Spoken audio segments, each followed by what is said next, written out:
Welcome to the Angel Investing Show by the Angel Investing School. My name is Seb, I'm the co-founder of Angel Investing School and the Chief Marketing Officer. My name is Ayim, I'm the co-founder of Angel Investing School as well. And today we're going to be talking to you about how we built the Angel Investing School and our journey into how we got to this kind of stage. So, Andy, how many years has it been since the Angel Investing School was founded? And what was the initial idea for founding it? So we started the Angel Investing School originally in 2020, and it started from a tweet. Now we're here. One tweet. So the original tweet was, I put it out there like, who wants to learn about angel investing, thinking about doing this thing. I attached a PDF to say, these are the kind of topics that we're gonna touch on. A bunch of people replied like, what the hell is angel investing? I explained to them in that tweet like it's about individuals investing their money into early stage companies, also known as startups. And then from there, I had a bunch of interest. And I was like, if these people are serious, let me put like an Airtable form to see if they're gonna actually sign up. I had about 50 people give me their email addresses. So I said, all right, it's game on. People really wanna sign up to this thing. So I said, all right, if they really, really want it, who's willing to actually put their money where their mouth is and pay? Because I know how I am when it comes to payments. So I put a payment link out there and we had about 15 people sign up. And that was like that oh shit moment to say, all right, I've actually got to do this now. Fast forward, we've trained over about 350 angels now globally, as far as Singapore and Nigeria to Atlanta in the US and here in the UK. We've invested just over $2 million into over 70 startups. 70% of those are led by either a woman or person of color, super proud of that. And across all sorts of sectors and industries. And we're just here to democratize access and level the playing field for people like us to invest back into our communities. That's why we're here. And that's what it's about. And I remember some of the talks that we were having around the culture and shifting the kind of narrative. And I wanted to touch on about that, around what it means for our people, our community. Now, in terms of background, we're both from London. I'm from South London. You're from North London. Yeah. Both from the trenches. Yeah. So let's dive into that. Let's dive into it. So you talked about the culture and yes, like sometimes I think people get confused between like American culture and UK culture. So can you share a little bit of like culturally, what was it like growing up in South London? Cool. So for me, I was born in Kenya. Parents Ethiopian. I came to London when I was a very small child and I kind of did primary school here. So I'd always had like a good sense of what it's like growing up as a kind of British kid, going to primary school, cake and custard, all of those kind of vibes. But after I finished primary school, I went back to Kenya. Some people might call it getting shipped, but for me it was a good experience. Were you a naughty kid? I wasn't a naughty kid. I wasn't that naughty. Okay. I wasn't that naughty, but when we're talking about culture and what it's like growing up in Southeast London, Elephant and Castle around that kind of time, my mum was very worried because of what was going on. People were getting stabbed for phones and the street culture. And it's like your mum hustled for you to even be here in the first place. Exactly. And like for an African parent, like that's kind of a bit scary and unheard of, coming from where she grew up, very community-based sort of culture, like it takes a village to raise a child, and like if you're being naughty, then uncle over there, it's definitely gonna come back to your kind of parents and like, so because of that. That respect culture that we had. It's the respect culture, so I've always had like a different kind of perspective on things. So when I came back to the UK, I came back around year 9-ish. For me, it was explain kind of how like old year 9 is for people that don't know what year 9 is. For year 9, I would say it's high school or secondary school midway through. So I was around 12, 13 years old.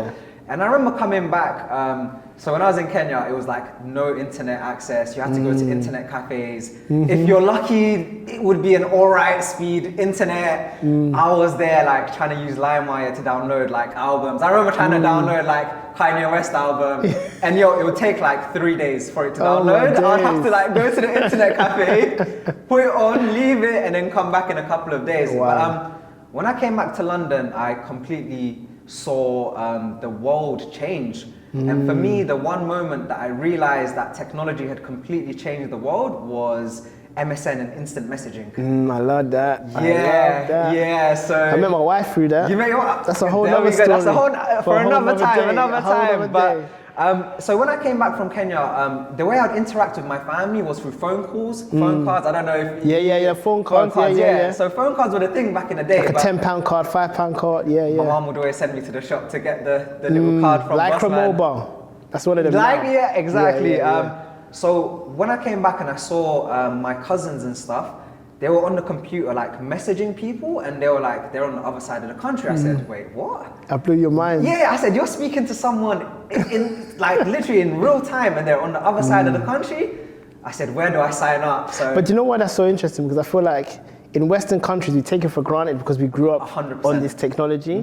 But actually, it is such an incredible thing to have access to the technology, and not everyone has that. Yeah. Like we always talk about this concept of entrepreneurs can come from anywhere if given an equal opportunity.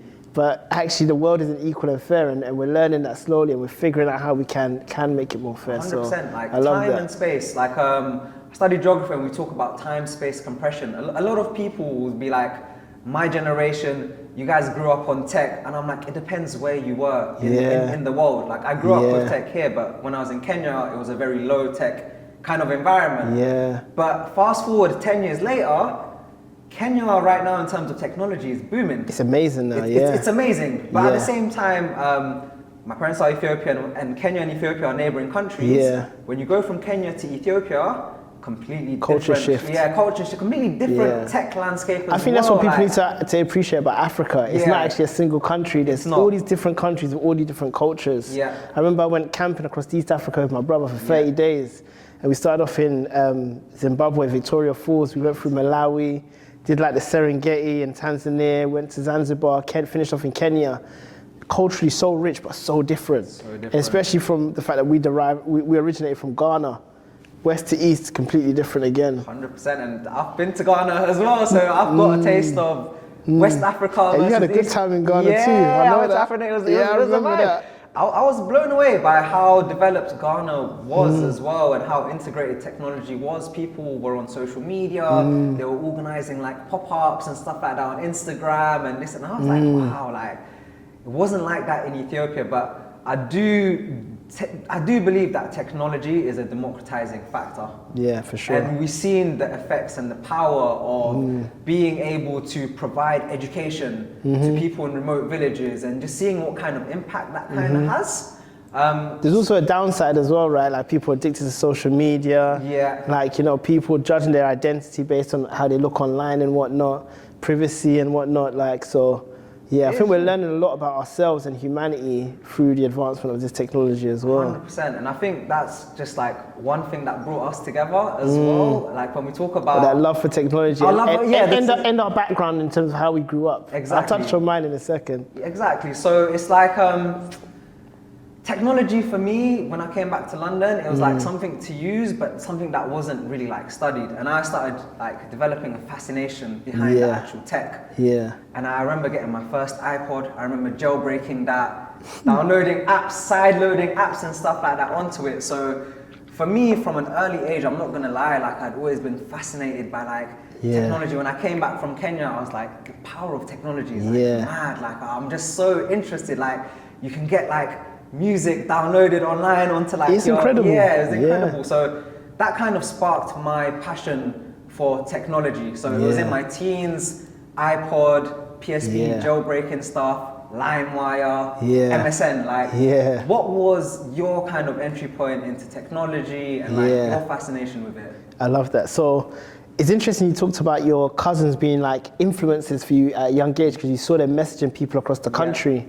And for me, at a young age, I was looking up to like Bill Gates, and then it was Jeff Bezos, and then it was Mark Zuckerberg, but I couldn't relate to them. And it wasn't even the fact that they were just all white middle class men, it was just their upbringing and how they grew up. Because growing up in Tottenham, it's like super multicultural. I had all these nationalities, from like Chinese to Filipino to Scottish to Nigerian, Jamaican, Turkish, and I loved that it was a melting pot. But it's notorious for the wrong reasons, like unemployment, crime rates. So a lot of the influences and friends around me were sadly caught up in a lot of that. I've spoken to you earlier about visiting friends in hospital and whatnot, right? So like a lot of that was my reality. And there was three things that I think I was fascinated with from a young age. One was technology and what you said, like AOL and MSN Messenger, and just being able to connect with people online and democratizing learning and education for me. I was able to learn through just Googling stuff. That was powerful for me. And I remember my brother and I and a few friends used to walk about 20 minutes from my house to like a technology park, sneak in there when it was closed in the evenings, and then download SNES emulators to play like Super Nintendo games on their internet, because we didn't have internet back home. But looking back, we're willing to go to such lengths because we just loved technology. Like, we loved what it could do, you know? The other thing that I was really fascinated with was like how businesses fit together. Like, for me, it was almost like plumbing. Like, I just wanted to see how the gears fit together. What does HR do? What does finance do? What is strategy? What is marketing? And how does it fit together to become a business? You know, so one of my first careers was in management consultant, and I loved it because it allowed me to dissect businesses and understand how they fit together and how to improve them, you know? And then my final love, like, so it's business, technology, and then money, really, and understanding how money works and how does wealth work, and what does it mean to go from working class to middle class? What does it mean to implement a system like profit first, to save the money when it comes in, invest it? Like, I really wanted to understand how to grow my money.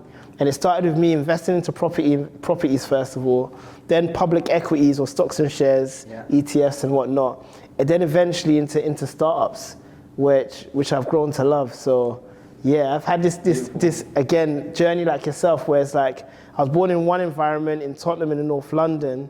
I've leveraged what I've learned from there, but actually I've just followed what I'm passionate about and interested in, and this intersection has brought me to where we are today, doing things like the Angel Investing School. And you know, there's a lot of steps in between that story, but we'll dive into that. Exactly, and like, I like the point that you landed up with the word startups. Because this for me is like the key word, and has been kind of like the defining word for me and my life over the last couple of years. Startup. I remember when I was 15 years old, I was in high school, and I remember David Cameron coming to our school. Wow. Yeah, I remember. You went to a good school. No. He came for the campaign, for the look, isn't it? Okay. He said, let's find the worst school in the borough. Let's go there, let's give a talk, inspire the kids. It looks good for press and that. I think Obama actually came and visited after that as well. Yeah, crazy. But I remember him talking about technology, and this was like after, like, around the financial sort of crisis sort of times, and how technology 2008 2008, and how tech is really going to take us forward. And I remember him talking about the Silicon Roundabout, and that startup culture, and bringing Silicon Valley. I can see your eyes are lit up right now, like you're excited even talking about it now. And like, it just makes me think, like, it's so wicked, because I started working in startups, in the world of startups, and that's kind of how we connected in a way, because I was in the startup world. Shout out Jamie, who gave us an intro. Shout out Jamie, Mr. Reichman, the plug. You know this guy Jamie that he's talking about, we both worked for him at different times in the same organization, and he was able to see in us that I just need to introduce these guys, I just need to connect them together. You know, and you need super connectors like that along your journey and along your life, to be honest. There's people that are willing to pay it forward and open doors for you, and Jamie's one of those guys. So shout out Jamie. Honorary shout out to Jamie. But I remember when we first met, I was deeply embedded in the startup world. Like, I was doing growth marketing, I was working for, like, you're in the trenches. Exactly. And then I met you, and I was like, yo, you're on a different side. I said, you don't just have to be on the start. I said, for me, I'm not gonna lie, it was the first Black VC that you met. VC that I met, and it completely opened my eyes to the world of investing, venture, startups, but from a different perspective, isn't it? I appreciate that. I know that you're an operator, you're a product guy as well. You wear many different hats. Do you know what? Like, when you touched on that, like, some people ask me around, like when I got the MBE, how did I feel? And the reason that I was so proud was because I realized there's so many people that I can be a role model to, who look up to me and think, like, because I'm in this space doing what I do, there's space for them too. That alone makes it important for me to do what I do, you know? And if I go back in my journey, I'm a little bit older than Seb, even though I look younger, I'm a little bit older, but when I started my startup journey, I was working as a management consultant, and like many other people, I was working evenings and weekends on my startup idea with my brother and a few friends. That idea was called Mixtape Madness. It became a legendary platform here in the UK around UK urban music. But it started off us working on the evenings and weekends to figure out how we could make it work and make it viable so that we can go full-time into the business. And I think a lot of entrepreneurs watching this can relate to that. When you're getting started, you're not going to earn enough from starting out. You're figuring out how to make money. You're figuring out how to repeatably make money and how to find a business model that works. And it just takes time, you know. And I think sometimes the pressure of what we hear with like VC and angel investing and funding can sometimes make us rush the journey instead of really honoring the patience of playing the long game and actually just building it out in the way that you should, focusing on your customers and not investors and all these other distractions. So my journey started off me building something whilst working. And I want to give a shout out again actually to people that are working jobs and working professionals. Yes. Because I think people get a hard stick in this day and age because they treat it like entrepreneurship's the new in thing. They're the rock stars. That's the sexy thing to do. But actually, when you work for a corporate, you're getting paid to learn. It's like the reverse of school where we used to pay to learn when you go to colleges or to universities. You're getting paid to learn. That's a privilege. We've come from the gutter. I'm gonna take that. Yeah. I'm gonna take that all day. So getting paid to learn in a corporate is such a unique opportunity for you. And you can leverage that learning when starting your business. So I always tell people to do their time. 100%. Don't rush it. 100%. If you wanna stay 2 years, 5 years, 10 years, like do what's right for you and play your long game. Don't judge it by what other people are doing. You know, so startups is so interesting because there's an opportunity nowadays that I can compare to my parents' generation. Yeah. And we spoke about this earlier, right? Yeah. Like with our parents' generation, they could invest into properties and put no deposit down. And there's a window of opportunity there for them to do that here in the UK anyway. Whereas in our generation, it's real hard, it's hella hard right now to get onto the property ladder. Like the deposits, the interest rates even on your mortgage, the prices of properties, and it's a bit of a joke. Yeah. But actually, the opportunity today is online and it's permissionless, right? Like it's all about creating media or creating code and creating content and leveraging that to get into positions of opportunity. 100%. And that's what we're doing with the Angel Investing School. But actually, that's the opportunity for our generation. That is our no deposit opportunity. And that's what excites me around democratizing access to this space and supporting others in starting businesses or getting those businesses funded. 100%. And I love it when you just talk that kind of talk because for people like me, it's just so inspirational and like, yeah, I would say we're like slightly different cohorts, but like for someone like me, like Andy started off as a mentor to me. He started off as a mentor and I was like, wow. Look at all the amazing things I've been doing. I've been reading like the stuff that you're releasing online and like, for me, it just completely changed the way I thought about startups and investing in that kind of world. For me, like even though I was working in it, I never thought I could get equity in a company or even invest, like let alone invest or angel invest. It just because it's new. It's new and it's like so far removed. I don't know anyone from my community that's angel invested. Yeah, or even ownership. Or even people that are owners. Who has ownership equity and stuff, right? And like even on that topic, like one thing that I really admired about our relationship is that we didn't rush it and we're forming a relationship. And I always say this, that the student can be the teacher, but the teacher can also always be a student. It's interchangeable and that's life. Like you're never always on top, 100%. You know. And with our relationship, even though you called it like a mentor-mentee relationship, there was certain areas of expertise you had where I was learning. Everything you were talking about with inbound marketing and attracting customers and managing the customer relationships in CRM.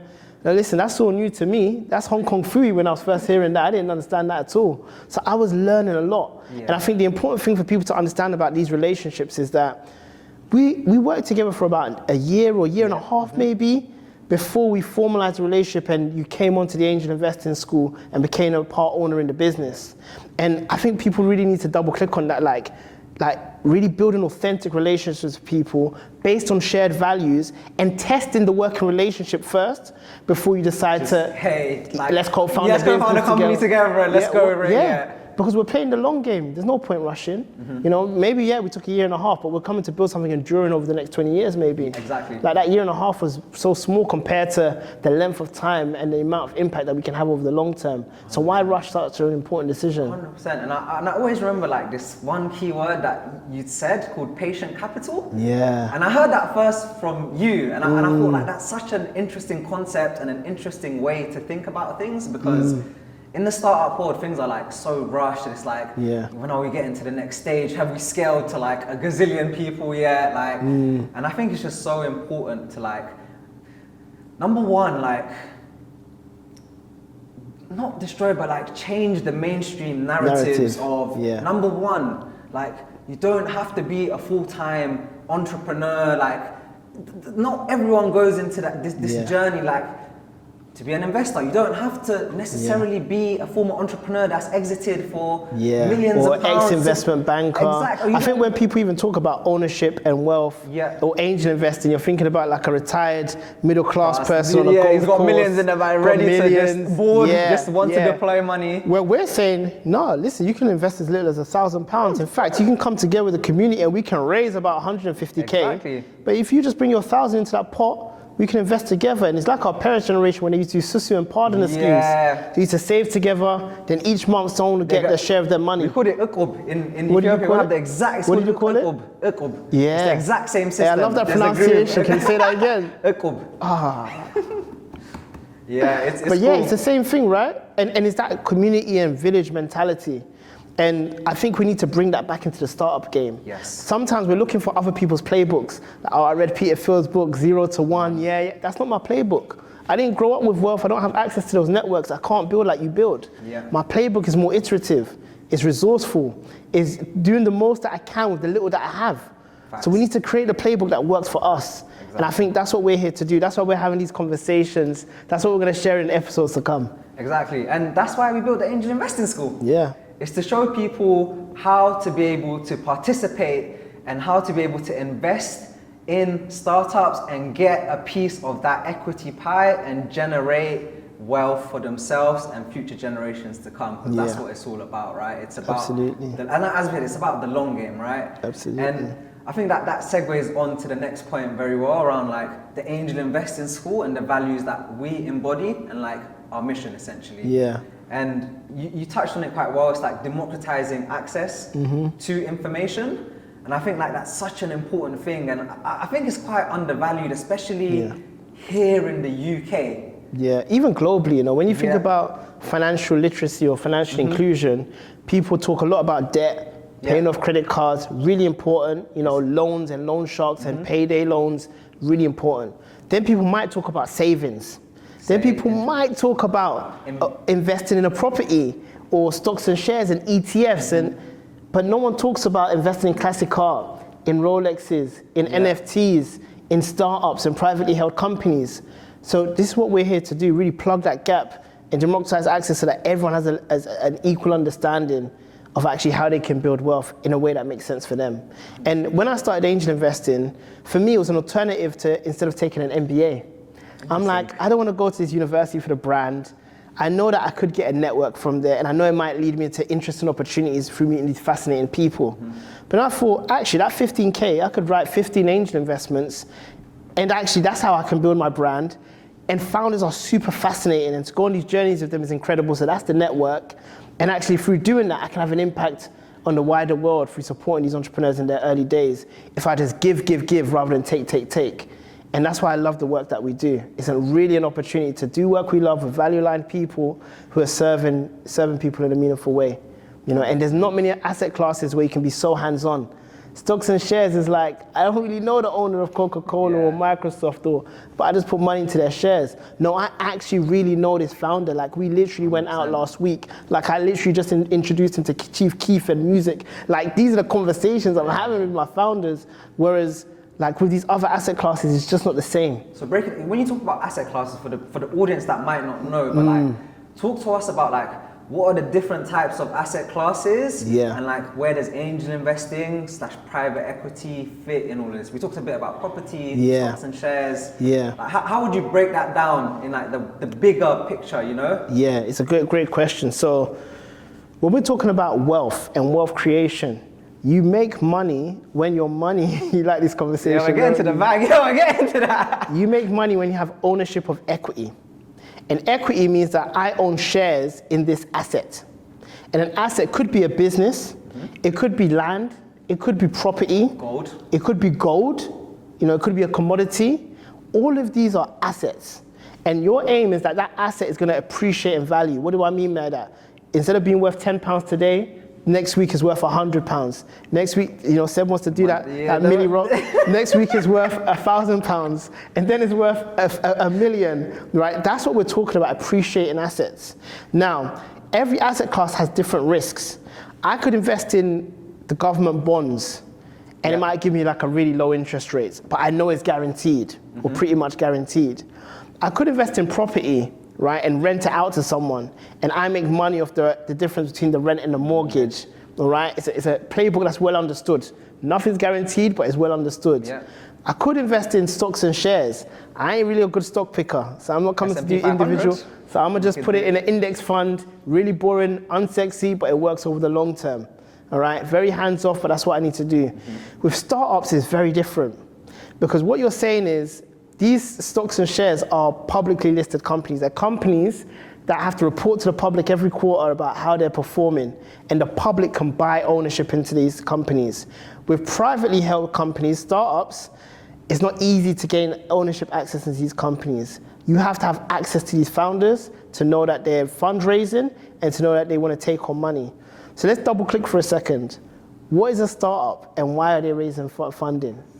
Why don't you touch on that? Like, what is a startup? Cool. A startup, people have slightly different definitions, but I think in today's day and age, for me, what I would consider a startup is a high growth potential company that with the right resources and strategies can scale to become very large, very fast. And that's what, the world of venture capital is all built around, like finding a unicorn, outsized returns. So for what does a unicorn mean for those? A unicorn is essentially a company that's hit that $1 billion or £1 billion valuation. Yeah. B, the big B's, yeah? Do you know why it's important that you're touching on this as well? And I don't want to get too deep on this first episode. No, we're gonna save a bit of the deep dive for another episode, so tune into that. But yeah, I don't want to get too deep, but there's a big difference between VCs and their business model, venture capitalists, which are organizations that take on money to invest into startups, versus an individual who's angel investing. Very different economics. But we're going to touch on that in a future episode. I think one more thing I wanted to talk about as well is like, when we've been running the angel investing school, I'd love to talk about the community, our community, the people, who are the types of people that join the angel investing school.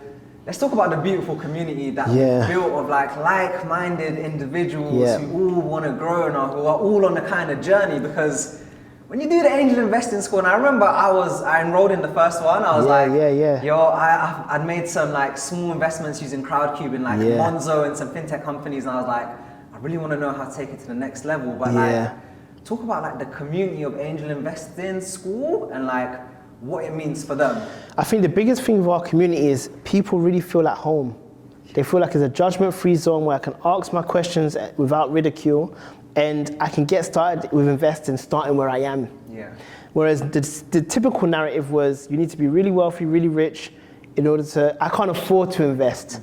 People like me don't do things like this. And we've changed that narrative, and that's what our community appreciates. So even when we do events in person, people show up and it's a vibe. They hear the music, they hear the talks, they have the food, the drinks. Ain't nothing left. I can't even take nothing home. There ain't no food to put in the Tupperware, So people love when we get together because it actually goes beyond angel investing, and it actually goes into how can we invest in you as an individual and help you to grow alongside a community of like-minded people. So just like we talk about our parents and growing up with that village mentality, we're really rebuilding our village and our generation. 100%. And that's what we're doing. 100%. And we believe there's like a big opportunity to also tap into the world of amazing entrepreneurs. We're right now based in London. It's one of the world's biggest cities in terms of innovation, finance, investment. So it's only right that we also give people Participate. the Yeah. tools and Gotta stuff to be able to participate. participate in Can't it. miss out on this. Some of us missed out on that property window. Can't miss out on this one. So I want to double click a little bit. Like, you took the first course. Yeah. What really resonated with you after going through that experience? And it's probably our worst one, right? Because we keep on improving after we do each course. But what really resonated and hit home with you? I think for me, as you said, number one was the community. When I saw who the other people on the course were, I realized, there's a whole tribe of people like me that aren't necessarily like full-time entrepreneurs. We're not super wealthy, we're working, maybe we've stacked up a bit of money and we've got it to the side, but we're just curious, like we want to know, innit? So for me, it was like the community, number one. Number two was like just the way angel investing was broken down and just the concept of angel investing. Like, I was familiar with the world of venture capital before. Like, I'd always known about VC funds. I'd always been fascinated by Andreessen Horowitz's podcast, A16Z, that podcast. So I'd always known about that world, but it was always institutions. Yeah. So for me, like, going into the world of angel investing, I realized, we can actually empower ourselves. We don't need a fund to back us. We don't need LPs to back us. Love that. If you've got the right connections, if you can provide like the right value, like you can start investing in founders and startups for not crazy amounts of money. So it was figuring out like there's ways of being able to get involved without necessarily having to like spend £10,000, £20,000 just to get in on a deal. Yeah. And like just that possibility really made me like reconsider things and think, okay, cool. Like maybe there is another way to kind of generate wealth and through this means, if you know what I'm saying. Right? And we've co-invested in the company now, haven't we? Yes, we have. Is it 2 or 1? 1. But I'm sure it'll be 2 soon at some point. Which company do we share? Which is it? Ruka Hair. Ruka Hair. We've got to get our portfolio companies on some of our future shows. Watch out for that. We'll definitely be getting them. We'll do that. So yeah, I think. Let's wrap that up. That was good. That was good, man. It's a bit of an introduction into us, into what we do and our background. In the future episodes, we're going to deep dive into tech, entrepreneurship, venture capital, angel investing, and just really make it more accessible and easier to understand for all of you. So any questions, let us know. Any comments, let us know. Sign up to our newsletter. We're going to have all the links below. And yeah, looking forward to the next episode. Wicked. That sounds like Dr. Dre, innit? Next episode.